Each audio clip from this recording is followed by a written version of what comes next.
My name is Casey, and I'm 31 years old. I live in a modern high-rise apartment in downtown Denver, Colorado, where the crisp mountain air meets the buzz of city life, and snow-capped peaks frame the skyline. My mornings start with a double espresso, a quick scroll through industry news, and a bike ride along Cherry Creek before the streets fill with commuters. I work as a UX designer for a health tech startup, a role often confused with graphic design. But in reality, it means conducting user research prototyping digital tools, collaborating with engineers, and ensuring that complex healthcare platforms are intuitive, efficient, and human-centered. It's funny how people talk about family, like it's this sacred bond, unconditional, unshakable, untouchable. But what happens when that very bond is the first thing to break you? That's where my story begins. I was 19, pregnant, and standing at the edge of our white fenced porch in suburban Kansas City, holding a duffel bag and $100 bill trembling in my hand. My mother didn't even come out to say goodbye. My father did, but only to lock the door behind me. I hadn't even told anyone at school. My boyfriend Kyle had bolted 2 months earlier when he found out. He said something like, "You'll figure it out. You're smart," before disappearing into whatever corner of town cowardice hides in. When my parents found out, they acted like I had committed a felony. My dad's voice shook the walls. "You've embarrassed us, Nicole. You think you're staying here with that bastard's baby?" I tried to argue. I cried. But by the time the sun dipped behind the neighborhood's manicured trees, I was homeless. That first night I slept in a 24-hour laundromat. I folded my arms over my belly and tried not to cry too loud, which, as you can guess, didn't work. An old man offered me his crusty jacket for warmth. "You got that fire in your eyes," he mumbled, before falling asleep next to the dryers. I didn't even know his name, but I remembered his smell: stale tobacco and peppermint. It weirdly comforted me. By day 3, I found a women's shelter that didn't ask many questions. They gave me a cot, 2 peanut butter sandwiches, and access to a shared bathroom where the hot water barely lasted 3 minutes. But I was grateful. I mean it. It felt like a castle compared to the bus station bench I'd claimed the night before. The shelter had a tiny computer room mostly used for job applications. I snuck in late at night and applied to every entry-level job I could find. I ended up working at a bakery on the east side. Minimum wage, 6 days a week, 5 a.m., start time. My feet hurt constantly. My hands smelled like dough and grease. But the owner, Maria, was kind. She let me take leftover pastries home. "Pregnant girls need sugar and strength," she'd joke while slipping extra croissants into my tote. I think she knew I was sleeping at the shelter, but she never asked. She just looked me in the eye when she handed me my paycheck and said, "You'll get through this. Here's a fun fact: you can cry and mix muffin batter at the same time. It's not recommended, but it's definitely possible." Meanwhile, I started taking free online classes in biotechnology. It sounds ridiculous. I know a homeless pregnant girl learning about genome sequencing from a cracked tablet in a shelter basement. But I couldn't let go of the dream. I had always wanted to work in science. Back in high school, I was the kind of nerd who stayed after class to ask questions about cell membranes. My mother used to call me her little lab mouse. I guess the joke was on her. One evening, while watching a lecture on bioinformatics and eating a leftover apple tart, the baby kicked for the first time. It wasn't much, just a flutter, but I cried like she'd just called me mom. I named her Lila that night. No reason, it just felt right. The days blurred into each other. Work, shelter, study, sleep. I counted every dollar. I avoided buying anything new, not even socks. I watched other girls in the shelter relapse, return, disappear. But I stayed. I built a little wall of routine around myself and Lila. Every time someone said I'd never make it, I quietly whispered back, "Watch me." Now here's the hard truth. Families aren't always safe. They can be the first ones to hurt you the most. They say blood is thicker than water, but that's not the whole quote. The full version is, "The blood of the covenant is thicker than the water of the womb." Loyalty and chosen bonds are often stronger than biology. Share your thoughts about Nicole's choice. Was she being too harsh, or was she simply protecting herself after years of pain? This call to reflection invites you to consider the importance of boundaries in family relationships and why loving yourself sometimes means walking away. Where are you reading from? Drop your location and local time below. Thank you for listening to Nicole's story. Don't forget to share your thoughts and follow for more deep and meaningful stories. The apartment was barely livable, a shoebox on the second floor of a crumbling building with leaky pipes, a moldy ceiling, and neighbors who either fought or cried all night. But it was mine. Technically, it belonged to a retired vet named Hank, who rented it out cheap, no questions asked. The first night I moved in, Lila was 3 weeks old, swaddled in an old towel because I couldn't afford a real blanket. I rocked her to sleep beside a space heater that buzzed like it might explode at any moment. Still, I smiled. We had a roof over our heads, and that was more than I'd had 2 months ago. I found creative ways to stretch my tiny income. I'd go to the bakery early to take the leftovers before the trash run. At the dollar store, I became a professional at calculating ounces per cent. Once I stood in an aisle for 20 minutes debating between diaper rash cream and dish soap. Spoiler, the diapers won. I washed dishes with lemon juice and determination. Every week, I went back to the shelter's computer lab. I didn't have Wi-Fi at the apartment, so I'd time my classes with my work breaks or Lila's naps. I learned to type while breastfeeding. It's a skill I'm absurdly proud of, by the way. Sometimes I'd play calming music from biology lectures to help Lila sleep. It worked like magic. Who knew bioethics could be better than lullabies? One day, Maria handed me a flyer for a scholarship program. "It's for single moms going into STEM," she said, brushing flour off her apron. "You've got the fire for it." "I see it." I nearly laughed. Me, compete for a scholarship against students with working laptops and stable homes. But she pressed it into my hand anyway. "What's the worst that could happen? They say no. You've survived worse." And she was right. I applied. I stayed up until 3 a.m., writing an essay about synthetic insulin access and how my baby's colic taught me the value of patience in experimental design. I didn't even think it was good, I just poured my story out raw. 3 weeks later, an email popped up on Maria's bakery office desktop. "Congratulations, you've been selected as one of our innovation fellows." I screamed so loud I scared the delivery guy. Then I cried. Then I laughed. Then I panicked about childcare. But Maria just said, "We'll figure it out," and offered to hold Lila while I attended my first seminar. It was at that seminar I met Ethan, a quiet software engineer with a coffee addiction and a habit of solving complex equations on napkins. He wasn't like anyone I'd ever met. He listened. Like really listened.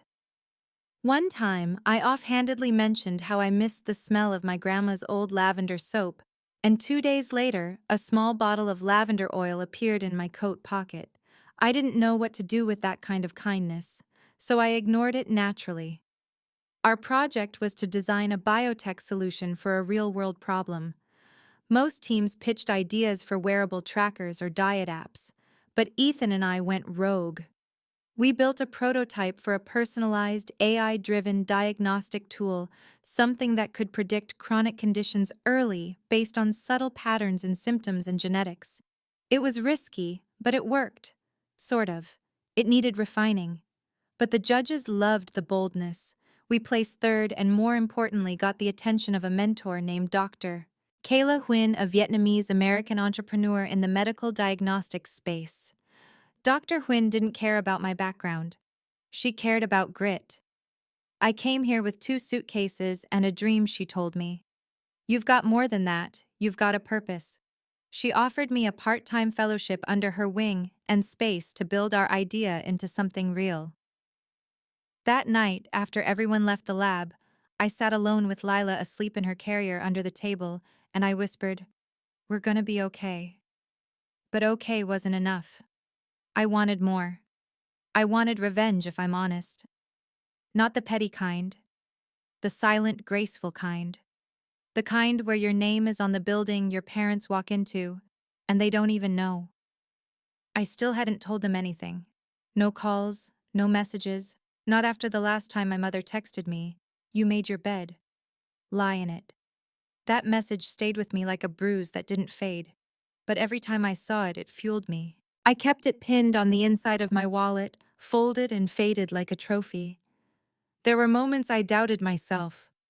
When the startup's code glitched and Ethan and I argued until 2 a.m., when Lila got the flu and I had no one to watch her, when I missed her first steps because I was pitching our prototype at a tech summit. But every time I reminded myself why I started. Not just to survive, but to become undeniable. Also, fun fact, babies love chewing on USB cords. Ask me how I know. I once lost a whole week's worth of lab notes because Lila turned my flash drive into a teething toy. She looked so proud of herself, I couldn't even be mad. It wasn't perfect. It wasn't even stable. But it was progress. Inch by inch, Lila and I climbed from the ashes of rejection into something like a future. And I swore to myself one day they'd see me again. But this time I'd be the one holding the door. The hospital room was bright and quiet, but I felt like I was drowning. My contractions had started at 3 a.m., right after I finished cleaning the bakery floor. I barely made it to the emergency room with a taxi driver who cursed the whole way about the mess I might leave in his back seat. He dropped me off without a word. No one held my hand, no one paced the hallway. It was just me and a bag packed with 2 onesies, a bottle of water, and a prayer. Lila came into the world after 13 hours of labor. She had a full head of black hair and a cry so strong it startled the nurse. I cried too, from pain, from fear, from the weight of it all finally breaking. I asked if I could hold her, and when they laid her on my chest, the world narrowed to the warmth of her skin and the way her tiny fingers curled instinctively around mine. In that moment, the rest of the world didn't matter. Not the judgment, not the loneliness, not even my parents. But the silence after birth can be louder than any scream. I lay there alone in that sterile room with peeling wallpaper and a flickering light, unsure of what came next. I stared at my daughter's face for hours, memorizing every tiny twitch and breath. She looked so peaceful, and I felt so broken. There was no congratulations, no flowers, no one taking pictures, just me whispering, "You're not a mistake," over and over. I was discharged the next day with a hospital-issued baby blanket and a stack of bills. I went straight back to my apartment, now colder than ever. My neighbor, a chain-smoking woman named Patty, met me at the stairs. "You sure you can handle this alone?" she asked. I nodded. No choice. She looked at me for a second longer, then flicked her cigarette and said, "Well, if you need diapers, I've got coupons." Those coupons saved me more than once. The nights were brutal. Lila cried often and I cried with her. Sometimes I cried because she wouldn't sleep, sometimes because I felt like I was failing. I taped textbooks to the walls so I could study while rocking her. I once fell asleep standing up, literally standing while bouncing her in a sling. I woke up with a stiff neck and the realization that I'd somehow submitted an essay in my sleep. It got a B+. I still don't know how. The stress was relentless. Every trip to the grocery store was a math test. Every hour of sleep was divided between feeding, studying, and self-doubt. One day, the electricity was cut off because I was $18 short. I spent that night heating bottles over candle flames and singing made-up songs to keep us both from crying. Still, there were moments that shined, like when Lila smiled for the first time. I was covered in flour trying to revise a grant proposal, and she just looked up at me and grinned a wide, toothless beam that made my heart explode. Or the time a professor from the online course called to personally tell me he'd nominated me for a Young Innovators Award. I hadn't even known I was eligible. But my favorite memory from that year was simple. It was a Tuesday. The bakery was slow, so Maria let me leave early. I picked Lila up from the sitter, wrapped her up tight, and we walked to the city library. She slept in my lap while I read articles on CRISPR gene editing and scribbled notes on recycled paper. For 2 hours, I wasn't a struggling single mom. I was a scientist in training with a baby sidekick. I didn't post pictures. I didn't call my parents. I didn't seek validation. I just kept building. quietly, intentionally. With every diaper I changed, every class I passed, every shift I worked, I laid a brick in the foundation of something bigger. I wasn't just surviving, I was transforming. There was a man at the bakery, a regular customer named Ron. He looked like someone's grandpa, always in suspenders and a fishing hat. One day he said, "You've got that quiet strength, that steel under silk." I laughed awkwardly, but I remembered those words. Steel under silk, that's what I wanted to be. Graceful but unbreakable. So when the grant money finally came through for our prototype, I didn't celebrate like most people would. I didn't pop champagne or post about it online. I simply looked at Lila sleeping in her crib, a second-hand crib with a wobble, and whispered, "We're getting there." It took 3 years to fully develop our platform. 3 years of trial failure nights without sleep and breakthroughs that made it all worth it. Lila learned to walk while I coded. She learned to talk while I pitched investors. Her first word, done. Probably because I said it every time I finished a sprint. We moved into a better apartment. Still small but with sunlight and working heat. I got a proper laptop. We had a real Christmas tree. And for the first time, I stopped checking my phone for a text that would never come. I didn't need their apology anymore. Because I had something better, a daughter who called me mommy, a mission that mattered, and a voice that no longer trembled when I said my name. Nicole. Founder. CEO in training. And mother. The email came on a cloudy Thursday morning, sandwiched between a discount offer for diapers and a lab report confirmation. Subject line, "Congratulations, Innovation Scholar finalists. Virtual demo invite." I blinked twice, read it again. Then again. I dropped my coffee all over the floor. Lila clapped. We'd been chosen as one of 10 finalists to pitch our prototype to a panel of investors and health tech executives. Ethan called me the second he saw the email, his voice high with disbelief. "Nicole, do you even get how big this is?" I didn't. Not really. I was too busy wiping coffee off a USB drive with a sock. The demo day would be streamed online, hundreds of eyes, real venture capitalists. I'd be presenting our work, a platform that used machine learning to detect early patterns in diseases often missed by traditional diagnostics. It wasn't perfect yet, but it had saved one woman from a missed thyroid condition during our beta tests. That was enough to know it worked. Of course, nothing ever goes smoothly. 2 days before the event, our back-end server crashed. I hadn't slept in 30 hours and Lila had a fever. I remember standing in the hallway, bouncing her in one arm while typing lines of code with the other. At some point, I cried into a bag of frozen peas. Ethan sent me a meme of a cat holding a sign that said, "You're doing your best, and it's amazing." I laughed so hard, I woke Lila up. She cried. I cried again. The day of the pitch, I wore a second-hand blazer and jeans with a rip strategically hidden behind the desk. Lila sat just off camera with a stack of coloring books and a bowl of Cheerios I hoped would keep her distracted. I took a deep breath, smiled at the webcam, and began. It wasn't a perfect presentation. I stumbled once. The slides glitched for a second. Lila yelled poop right in the middle, but somehow I kept going. I explained the science, the use cases, the vision, and then I ended with this: people like me aren't supposed to be here. Teen moms, dropouts, homeless. But illness doesn't care about your background, and neither should the tools designed to fight it. That's why we built this, not just because we could, but because we had to. When it ended, there was silence. I thought the screen had frozen, but then one judge leaned forward and said, "Nicole, this isn't just a pitch, it's a revolution." That night, I got 3 offers for seed funding. Dr. Huyn called me crying. Ethan screamed so loud I had to hang up on him. And I just held Lila and whispered, "You did it, baby." We formed a real company 3 months later. I named it Lysia Health, a combination of Lila and the Greek word for solution lysis. Ethan became CTO. Dr. Huyn joined the board. We moved into a tiny office with a coffee machine that worked half the time and a receptionist desk that doubled as a diaper changing station. I hired carefully, mostly women, mostly underdogs. One of our interns was a former foster kid. Another was a single dad who worked nights cleaning medical labs. I wanted a team that understood what it meant to fight for every inch of progress.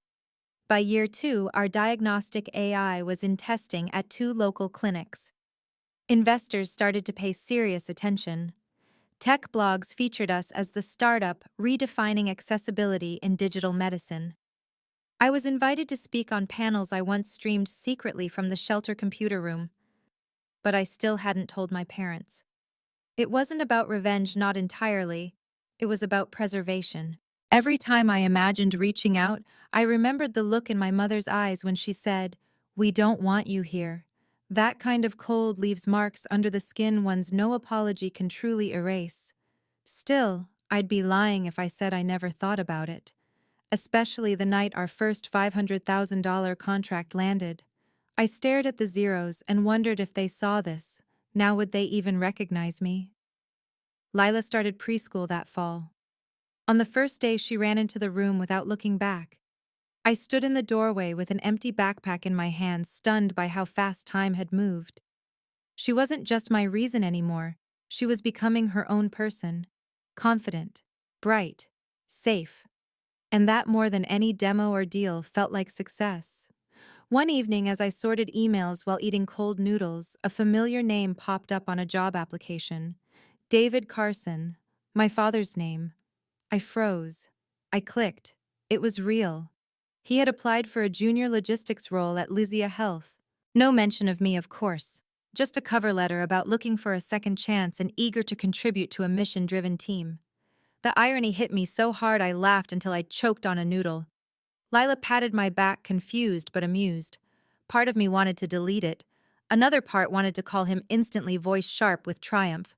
But instead I sat quietly, holding both emotions like a scale, one full of pain, the other full of something dangerously close to forgiveness. And I whispered to myself, "The door is mine now." The HR coordinator forwarded the interview schedule like it was any other applicant. She had no idea who he was to me. No idea that the man listed in slot 3 for Friday's interviews once told me I was a disgrace to the family name. The resume said he had worked warehouse jobs for the last 15 years, mostly shipping and receiving. His last role ended during a round of layoffs. Hardworking, punctual, reliable, it said. I almost laughed at the word reliable. Not to me, he wasn't. I stared at the screen for a long time. Then I did something I never thought I'd do. I approved the interview. Friday came. The office was quiet, mid-afternoon lull. I didn't sit in on the interview. I had no intention of revealing myself. Not yet.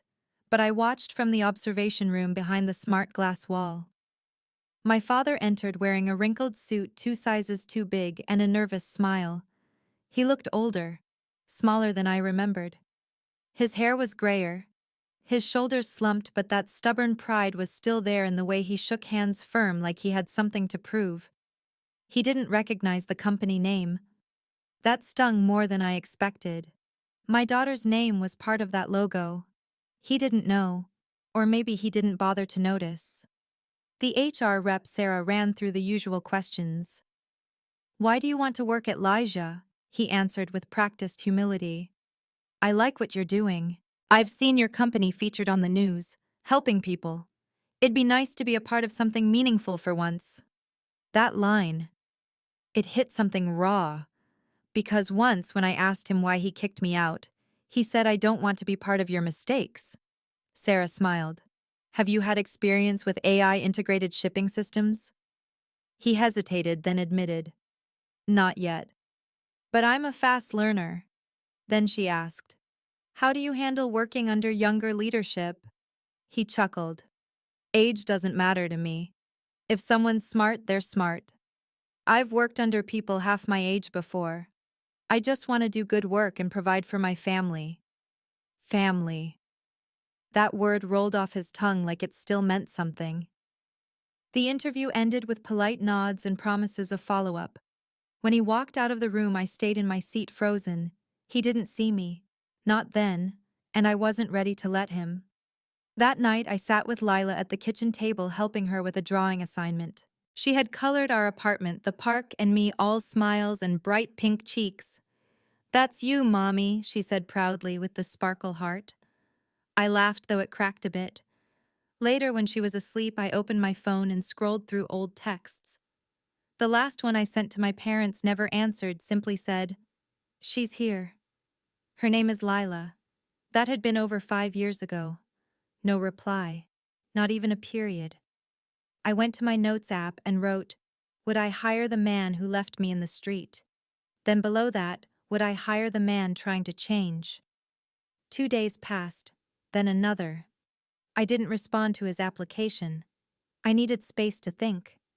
Then on Monday I got another ping. This time it was my mother. She had applied too. Different department.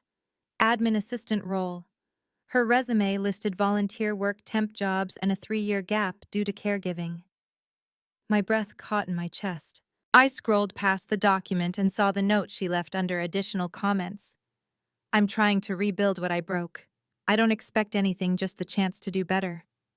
I stared at that line for what felt like hours. Had she known? Had she found out it was me? Or was it pure coincidence? Could both my parents really have applied to the company I built without knowing I was the founder? The next morning I called a board meeting.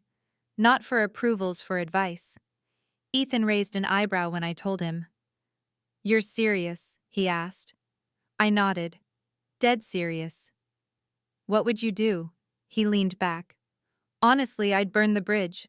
But that's me. You're not a burn kind of person. You build things." Dr. Hin, ever the calm voice, added, "You don't owe them anything." But sometimes power means choosing grace. The decision was mine. I scheduled both interviews for the same afternoon, back to back, and this time I planned to be in the room. Not as Casey, the anonymous CEO. As Nicole Carson, the girl they left behind. But now the woman who owned the building. I wore a white suit, nothing too dramatic, but clean, sharp, purposeful. Lila's drawing of Mommy with the sparkle heart was tucked in my portfolio. I wanted to carry her with me, even if just on paper. The room was quiet when my father entered. He looked up, blinked, and stared. I didn't say a word. Just smiled, shook his hand, and said, "Hello, Mr. Carson. Let's talk about your future." My father didn't sit right away. He stood frozen, gripping the back of the chair like it might disappear. His eyes darted around the room, scanning the walls, the windows, my face, as if trying to make sense of where he was, or more accurately, who he was sitting across from. "Nicole," he finally whispered, like the name was a ghost he hadn't spoken aloud in years. I didn't respond immediately. I let the silence do the heavy lifting. I could feel my pulse in my throat, but on the outside I was still calm, composed, anchored. "Yes," I said at last. "Nicole Carson, founder and CEO of Lysia Health." I gestured toward the seat. "Have a seat. Let's begin." He lowered himself slowly, like gravity had doubled in the room. He started but stopped. "I didn't know." I nodded. "No, you didn't." And then, "You applied for a logistics role. Let's talk about that." I opened the file. His file. I read from it with deliberate neutrality. Job history, strengths, gaps. You have good warehouse experience, but no direct work with automated systems, no certifications, and your last 3 references didn't respond. He cleared his throat. "Nicole, listen, this is a professional interview, Mr. Carson." I cut in tones smooth but firm. "Let's stick to the role." His mouth opened, then shut. He nodded stiffly. "I understand." So we continued strangely. I asked questions. He answered. Competent, polite, measured. But beneath it all I could see the war in his eyes. Shame. Confusion. 1,000 unsaid things pressing against the walls of his throat. At the end I leaned back. "Do you have any questions for me?" He hesitated. "Do you hate me?" I inhaled slowly. "This is not a personal meeting, Mr. Carson. It's a job interview."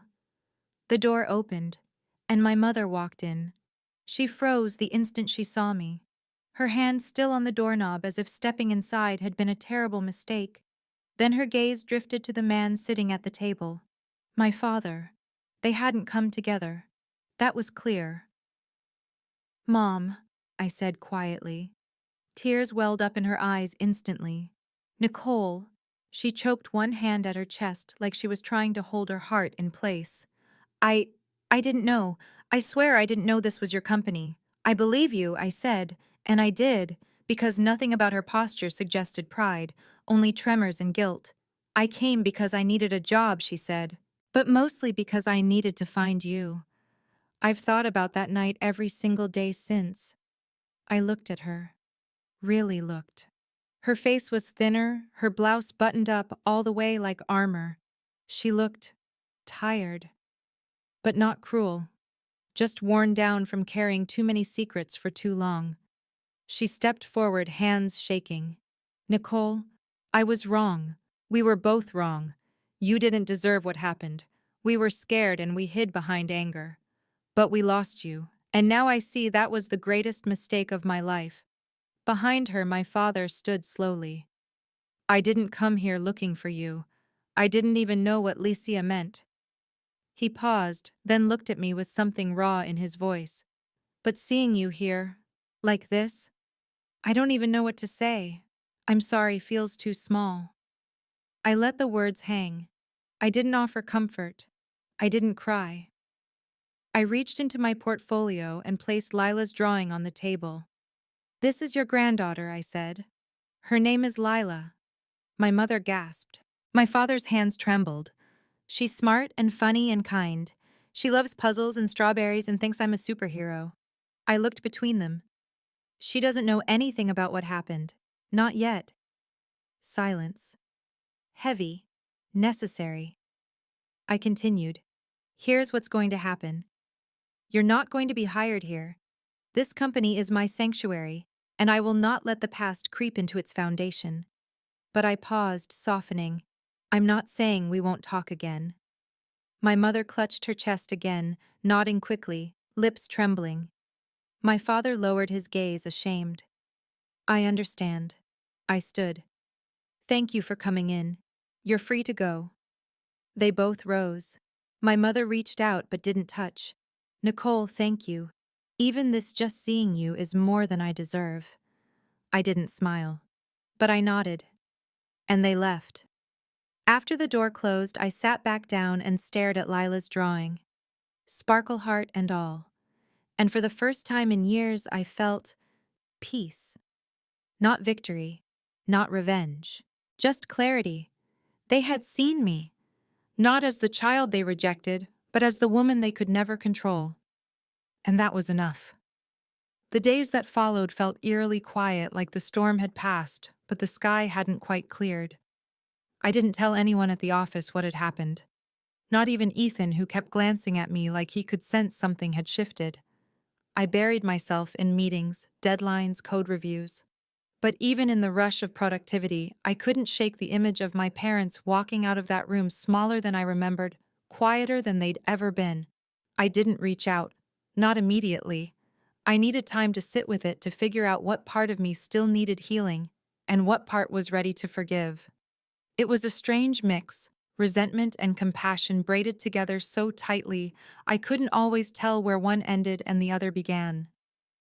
One evening, Lila and I sat on the balcony, watching the city lights blink to life. She had a popsicle melting down her chin, giggling at the wind messing up her ponytail.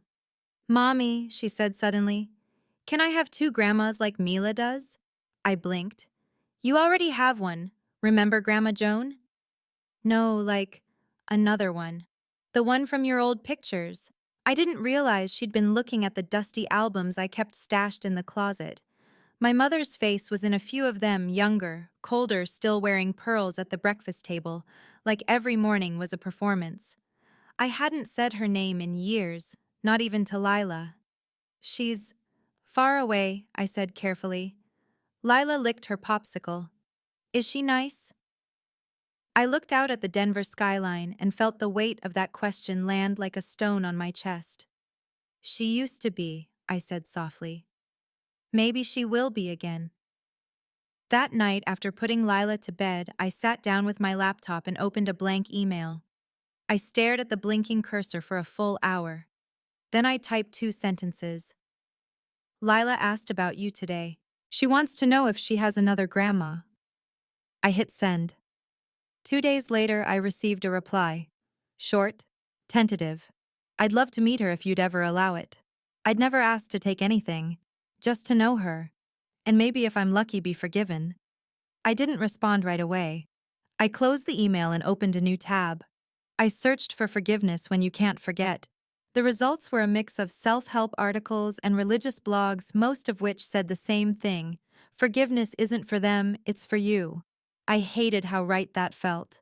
I waited a week, then I emailed again, this time with a photo.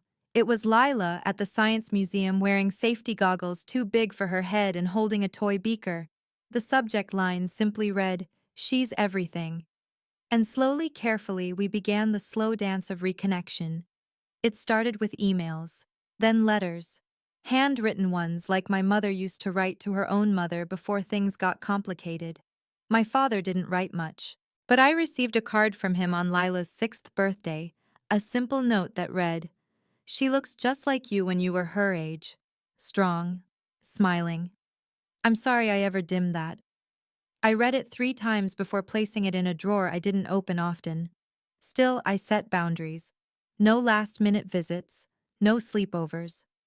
I allowed phone calls first, then one brief lunch at a public park where Lila played with her toy microscope, while my mother tried not to cry into her salad. I didn't hug her, but I didn't walk away either. The first time my father met Lila, he gave her a compass. A cheap plastic one from a toy store, but she lit up like he'd given her the moon. "So you always know where you are," he said. She took it very seriously. She called it Grandpa's direction finder.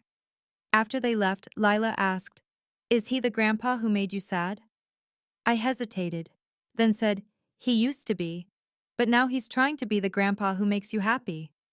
She nodded as if this made perfect sense. Kids are funny like that. They absorb truth faster than adults. They forgive more freely too, not because they forget, but because they believe people can change. One evening I told Ethan everything. Over takeout and exhausted laughter, I recounted the interviews, the confrontation, the quiet thaw between worlds. He didn't interrupt, just listened, then said, "That's why you're going to be a legend in this industry. Not because of what you built, but because of what you chose not to destroy." I don't know if I believe in legends, but I do believe in grace. And maybe, just maybe, in second chances that come not with grand apologies, but with quiet effort and the willingness to show up again and again until trust grows back. Some nights I still wake up wondering how different things might have been. If they'd chosen love instead of shame. If they'd held me instead of shutting the door. But then I walk into Lila's room, kiss her forehead, and realize maybe that pain was the fire that forged something stronger. Not perfect, but honest, real, and finally free. By the time Lila turned 7, Lysia Health had grown from a startup into a recognized force in digital diagnostics. We had clients across 5 states, partnerships with 2 hospitals, and an upcoming deal with a national insurance provider. The logo I sketched on a napkin now appeared in trade journals and conference banners. But none of that compared to the simple thrill of watching Lila hold her first science kit and declare she was going to build a robot doctor. She said it like a promise. The company's growth meant I had to hire a chief operating officer to manage the day-to-day. That freed me up for bigger picture strategy, and for the first time in years, a sliver of personal life. Not that I went out much. Between parenting investor calls and the occasional late-night debugging session, I didn't exactly have time for rooftop cocktails or weekend yoga retreats. Still, there were moments of pause, even laughter. Ethan got married. He invited me to give a toast. I stood in front of a room full of people who once wouldn't have taken a second look at a teenage girl with a baby and said, "Behind every innovation is a risk someone thought wasn't worth taking." Ethan bet on our idea before it had funding code or form. That kind of loyalty doesn't just build companies, it builds futures. After the applause, I stepped outside for air. The sky was clear. And for the first time in a long time, I felt the kind of peace that didn't come from finishing a task, but from letting go of the past. That feeling didn't last. 2 months later, I received a message from an old high school classmate, someone I barely remembered, but who apparently remembered everything about me. She had seen a feature on Lysia and wrote, "Congrats, I always knew you were the smart one. Did your parents ever come crawling back, Lowell?" That Lowell sat like a splinter in my chest. It wasn't the question that hurt. It was the reminder that no matter how far I'd come, some people still saw my story as a punchline. I thought about ignoring it. I even typed a generic thanks before deleting it, but something inside me cracked open. I replied, "They did." And I didn't slam the door. I just made sure they knew it wasn't theirs to open anymore. She never responded, which honestly was perfect. Still, the message lingered. It made me wonder how many other people saw my life as entertainment, a dramatic arc for their scrolling pleasure. But I knew better. My life wasn't some revenge fantasy. It was a quiet, deliberate rebuild of everything I was told I'd never have. And part of that rebuild meant facing what I hadn't yet confronted. My parents had been trying. I couldn't deny that. They never asked for money, never played the victim. My father kept sending Lila silly puzzles in the mail. My mother called once a week asking about her health, her grades, her favorite foods. They were present in small, careful ways. But we'd never had the talk. The real one. So I invited them to dinner. Not at my home, I wasn't ready for that. But at a neutral space, a little Thai place Lila loved because they had pineapple rice shaped like a bunny. I reserved the back table and brought a printed photo of Lila in her science fair costume, a glittery lab coat, and fake glasses. They arrived 5 minutes early. My mother looked tense. My father wore a clean shirt and held a single sunflower. For Lila, he said. We ordered food, made small talk. Lila babbled happily about circuits and slime. She was the only one truly comfortable. After dessert, I sent her to the play area and looked at them both. I need to say something, I began. They stiffened but didn't interrupt. I don't want apologies anymore. What I want is truth. Why did you do it? Why that way? Why me? Your daughter thrown out like a stranger. My mother's eyes welled up. She opened her mouth, then closed it. My father stared down at his hands. Finally he spoke. I was scared. I thought you'd ruin your life, that we'd be raising a child while you chased some fantasy. I thought if I forced you to choose, you'd snap out of it. But you didn't. You got stronger. And I didn't know how to deal with that. I couldn't face being wrong. My mother added, I followed his lead. I thought being firm would protect you, that we were teaching you a lesson. But the truth is, we failed you. And we've been trying to live with that ever since. I exhaled, not with satisfaction, but with release. I built everything from nothing, I said. I bled for this life, and for Lila. And I don't know if I can ever forget what it felt like to do it alone. But I know this, you don't get to shape her story like you did mine. If you want to be part of her life, it'll be on my terms. Slowly, carefully, and with boundaries. They both nodded. I don't need you to make up for what you did. I continued. I just need you to never do it again. That was the moment something shifted. My mother reached across the table not to touch but to steady herself. Thank you, she whispered. And for the first time, I believed she meant it. When we left, my father helped Lila into her coat. She looked up at him and said, You don't have to be perfect, just be kind. He froze, then smiled. I'll remember that. The next few months unfolded like a cautious spring thaw, the kind where snow still lingers in the shadows, but the trees start to bloom anyway. My parents didn't transform overnight. They didn't become the picture-perfect grandparents or rewrite the past with one family dinner. But they showed up slowly, steadily, without fanfare. And I watched them like a hawk. Lila being the miracle she is, welcomed them with an innocence I could only envy. To her, they were simply Grandma Ann and Grandpa Dave. She didn't see the years of silence, the pain stitched beneath their smiles. She just saw two people who gave her cookies and puzzles and clapped too loud at her school play. One afternoon, I caught her sitting on the rug with my father pointing to planets in her astronomy book. "That's Saturn," she said proudly. "It has rings, like a donut." He nodded solemnly, "A very serious space donut." They both laughed. I stood in the hallway, arms folded, unsure what to feel. It was good, but it wasn't easy. Later that week, I had lunch with Ethan.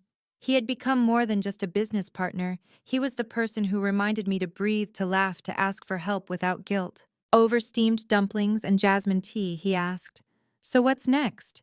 You've built the company, repaired bridges. Are you happy?" The question hit harder than expected. "I think I'm learning to be," I replied. For so long I measured success by how far I got away from them. Now I'm trying to measure it by how much peace I can live with. He nodded. "That's a better metric." That night I tucked Lila into bed and she asked, "Were you ever scared when I was a baby?" I paused, then sat beside her. "Every single day." "But you didn't give up." "No," I said, brushing a strand of hair from her cheek. "Because I had you, and you gave me a reason." She smiled, that sleepy, dimpled smile that always softened my heart. "I think you're a superhero." I kissed her forehead. "Only because I got to raise one." The next morning, I received an unexpected invitation, a keynote speaking request for a National Women in Tech conference. "Your journey," the organizer wrote, "has inspired thousands of young mothers in STEM. We'd be honored if you'd share your story." I hesitated. Not because I didn't want to, but because I knew what it meant, telling the whole truth.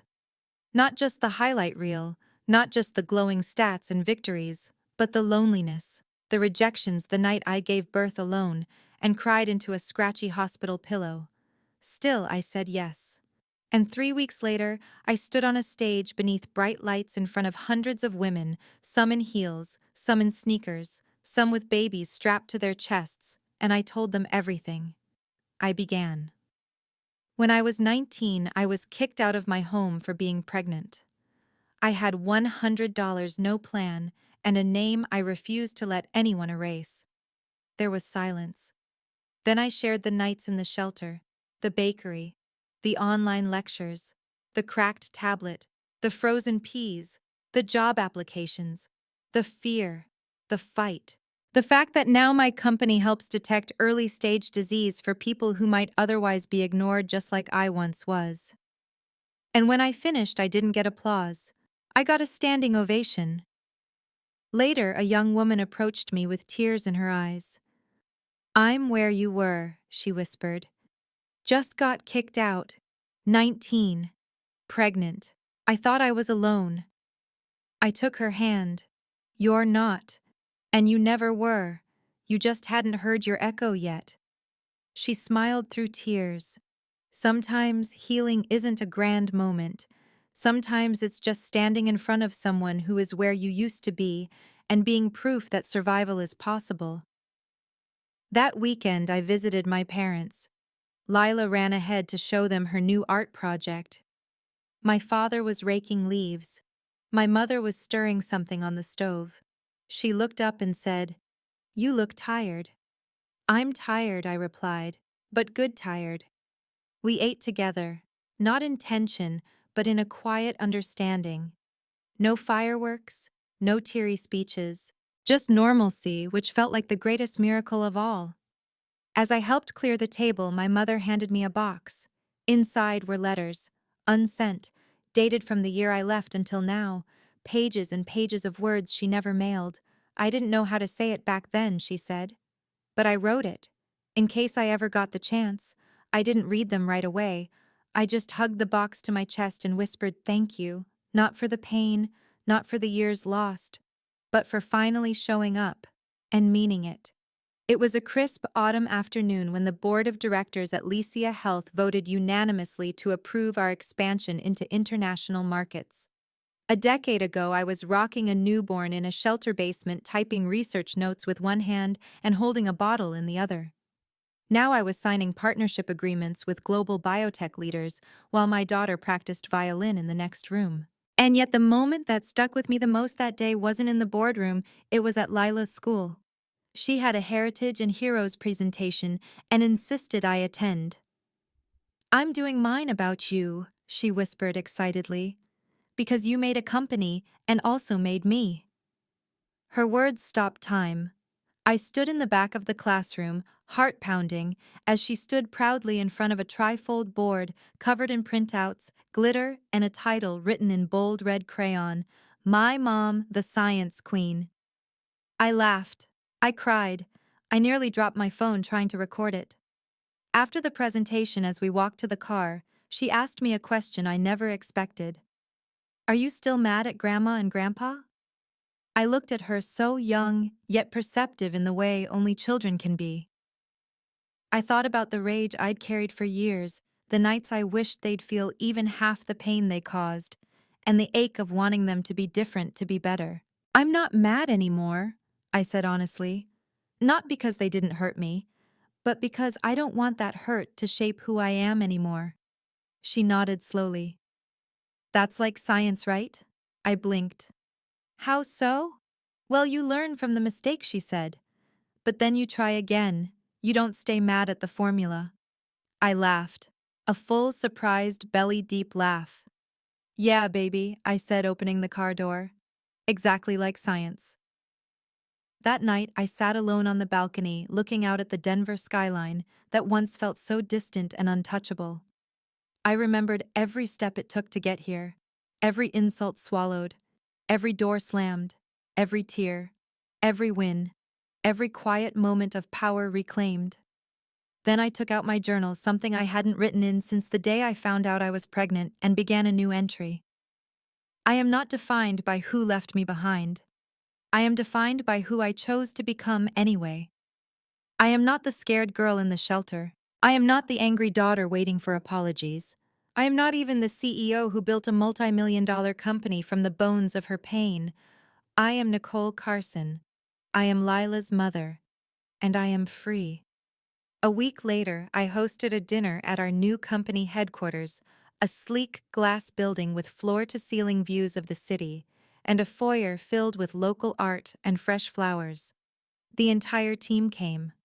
So did board members, investors, and staff from the very first office we opened. I stood on stage, looked out at the crowd, and smiled. "I want to tell you something," I began. 10 years ago, I stood outside a house with nothing but a bag and a baby growing inside me. I was told I had ruined my life, that I'd never recover, that I didn't belong in the world I dreamed of. I paused. But here's the thing about being kicked out: sometimes it teaches you how to build your own door. And once you do that, no one gets to decide whether you're worthy again. You are the proof. You are the answer. The room erupted in applause. I looked over at Lila, seated next to my parents. My mother had her hands clasped tightly in her lap. My father wiped his eyes with the corner of a napkin. Neither of them said a word, but their presence, quiet, consistent, was enough. Later, after the crowd thinned, my father approached. He didn't ask for more time or forgiveness. He simply said, "Thank you for letting us try again." And I replied, "Thank you for not wasting it." That night, as I tucked Lila into bed, she looked up at me and whispered, "You're still the science queen."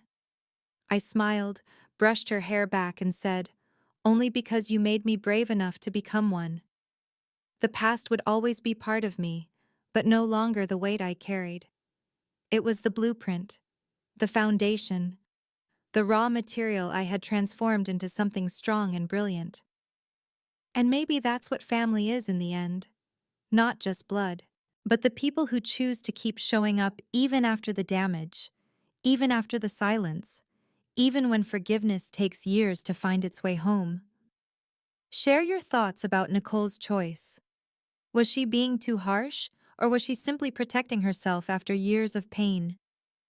This call encourages readers to reflect on the importance of boundaries in family relationships and the power of loving and respecting yourself first. Where in the world are you listening from? Share your location and local time in the comments. Thank you for listening to Nicole's story. Don't forget to share your thoughts and follow for more deep and meaningful stories.